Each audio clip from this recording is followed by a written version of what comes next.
สบายดีทุกท่านมื้อนี้เราจะมาจำลองการเปิดนำไส้ eSIM ได้ด้วยตัวเอง ก่อนอื่นหมดให้เรามาเช็คว่าโทรศัพท์เครื่องนี้สามารถเปิดนำไส้ eSIM ได้บ่หลังจากนั้นกดเข้ามาที่ตั้งค่าแล้วเลื่อนลงมากดเข้าที่ Cellular แล้วเราจะเห็นขึ้นคำว่า eSIM แสดงว่าโทรศัพท์ของท่านสามารถเปิดนำไส้ eSIM ได้โทรศัพท์ของเราสามารถติดตั้ง eSIM ได้แล้วเนาะให้พวกเราเบิ่งไปที่ตั้งค่าแล้วกดเข้าไปหลังจากนั้นเข้ามาที่ Cellular แล้วเลื่อนลงมาให้กดเข้าคำว่าเพิ่ม eSIM หลังจากนั้นเราจะได้รอท่าอยู่แป๊บหนึ่งหลังจากนั้นจะเข้ามาที่หน้าต่างนี้ขึ้นคำว่าไม่รองรับ eSIM ของคุณแล้วให้กดเข้าคำว่าตัวเลือกอื่นหลังจากนั้นจะขึ้นคำว่าตั้งค่าเซลลูล่าแต่เราจะตั้งค่าโดยใช้ QR code เป็นการตั้ง eSIM กดเข้าไปเลยเจ้าหลังจากนั้นเราก็มาสแกน QR code ของ eSIM ได้เลยหลังจากสแกนแล้วเนาะประมาณ3 วิแล้วมันจะขึ้นคำว่าเปิดใช้งาน eSIM เราจะเห็นปุ่มสีฟ้าทั้งลุ่มขึ้นว่าดำเนินการต่อ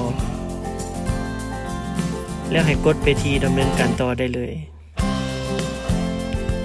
ขั้นตอนนี้จะใช้เวลาอยู่ประมาณหนึ่ง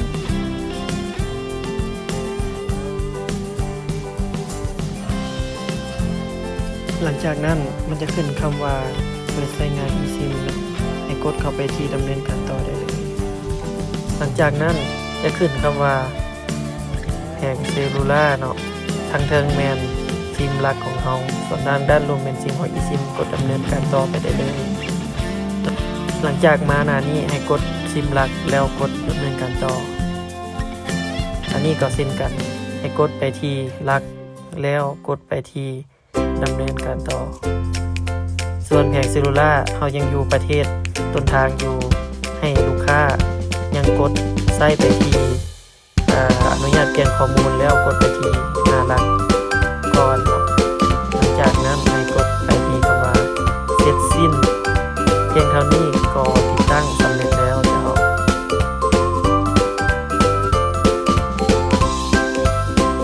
เมื่อเราฮอดประเทศปลายทางแล้วให้เข้ามาที่ตั้งค่าคือเก่าหลังจากนั้นกดเข้าไปที่เซลลูล่า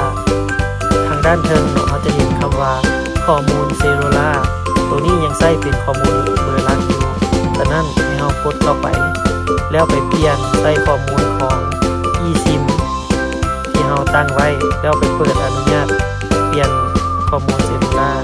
หลังจากนั้นให้กดย้อนออกไปคืนแล้วเข้าไปที่ซิมของ eSIM ของเราได้เลยฮอดขั้นตอนนี้ให้เราเลื่อนลงไปจะเห็นคำว่า Data Roaming แล้วให้เรากดเปิดเพียงเท่านี้เราก็สามารถนำใช้อินเทอร์เน็ตของประเทศปลายทาง